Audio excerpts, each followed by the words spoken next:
Stay tuned, because coming up after the break, I'll tell you why the end of the NFL season doesn't necessarily have to mean the end of the football season this year.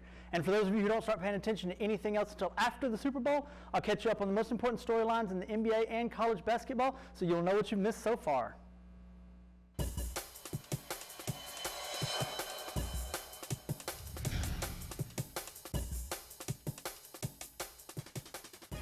Welcome back. I'm James Farrar with a look at what's making headlines today in the sports world.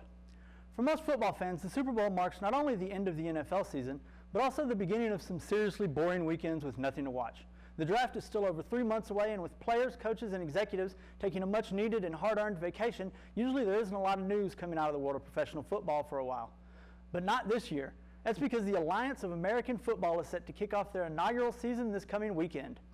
Founded by Charlie Ebersol, the son of former NBC Sports chairman and pioneer in how modern sports broadcasts are done, Dick Ebersol, as well as NFL Hall of Fame executive Bill Polian, the AAF is an 8-team professional football league that works in partnership with the NFL. The regular season will run for 10 weeks with games every Saturday and Sunday. The 4 top teams advance to the semifinals, and the whole thing culminates in a championship game on Saturday, April 27th. While fans will probably recognize some of the names on the rosters like Trent Richardson and Zach Mettenberger, there are some very big names amongst the coaching staff. Former standout players such as Michael Vick and Mike Singletary, as well as accomplished college and NFL coaches the likes of Steve Spurrier and Mike Marks are just some of the names from guys that will be roaming the sidelines. Games will be available on CBS, CBS Sports Network, NFL Network, TNT, and BR Live, as well as streaming with the free Alliance app. As for the more rounded sports fan, with baseball season still a few weeks away, and the end of the NFL season means most of the focus can now shift over to the NBA and or NCAA basketball seasons, which are both right around the midway points already. In case you were waiting until football season ended to start paying attention, the top story all season in the college game has really been the dynamic freshman from Duke led by Zion Williamson.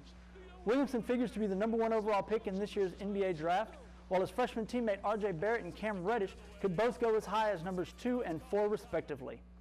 Over on the NBA side of things, a few weeks ago we talked about James Harden's record scoring streak, which is up to 27 and counting now. And there's the All-Star game coming up with the player draft to be televised this year, so you can watch as LeBron James and Giannis Antetokounmpo draft their team's playground style for the game.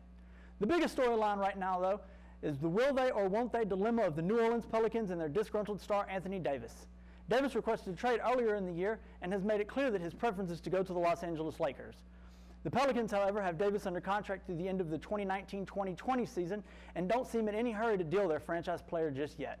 With the trade deadline for the season coming up this Thursday at 2 p.m., everyone around the league is waiting to see if Lakers GM Rob Pelinka and President Magic Johnson can find a way to bring the big man to Los Angeles in order to team him with LeBron in the purple and gold. That's all for the sports news today. Let's get back to the news desk.